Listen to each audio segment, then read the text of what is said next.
Face గ్లోయింగ్‌కి tips నన్ను చాలా మంది అడుగుతూనే ఉంటారు. సో, చూడండి నేనేం చేస్తాను నాకిది బాగా వర్క్ అవుతది. నేనేం చేస్తానంటే కెమికల్సే పెట్టను ఫేస్ మీద. బాత్ పౌడర్ చేసుకుంటాను. ఎప్పుడో ఒకసారి ఫేస్ వాష్ యూజ్ చేస్తాను. కానీ ఇప్పుడు మీరు రెగ్యులర్ యూజ్ చేస్తున్నారనుకోండి కొంచెం ఒక మంచి ప్రొడక్ట్ ఉంది అనుకుంటున్నారు.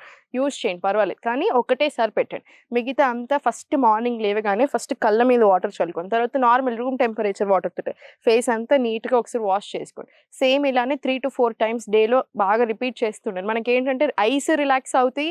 ఫేషియల్ మజిల్స్ కూడా బాగా రిలాక్స్ అవుతాయి. దీని తర్వాత మసాజింగ్ టెక్నిక్స్ చూపించాను కదా! అది నైట్ పడుకునే ముందు చేసుకోవచ్చు. మార్నింగ్ లేసాకైనా చేసుకోవచ్చు. ఏదైనా ఆయిల్ అయినా యూజ్ చేయొచ్చు. లేదా నార్మల్ బేర్ హ్యాండ్స్ తోటైనా సరే చేసుకోవచ్చు. ఇవి 2 ఫాలో చేయండి. నాడీ శోధన ప్రాణాయామం, యోగా ఇవన్నీ చేస్తున్నప్పుడు కూడా బాగా తెలుస్తది. కానీ ఈ ప్రాణాయామం చేసి ఈ టెక్నిక్స్ తీసుకుంటున్నప్పుడు ఏంటంటే వెంటనే తెలిసిపోతది. ఏదైనా ఈవెంట్ ఉన్నప్పుడు ఇవి కంపల్సరీ ఫాలో చేసి చూడండి. జస్ట్ మసాజింగ్ అని మీకు 2 డేస్‌లోనే డిఫరెన్స్ తెలియడం స్టార్ట్ అయిపోతది.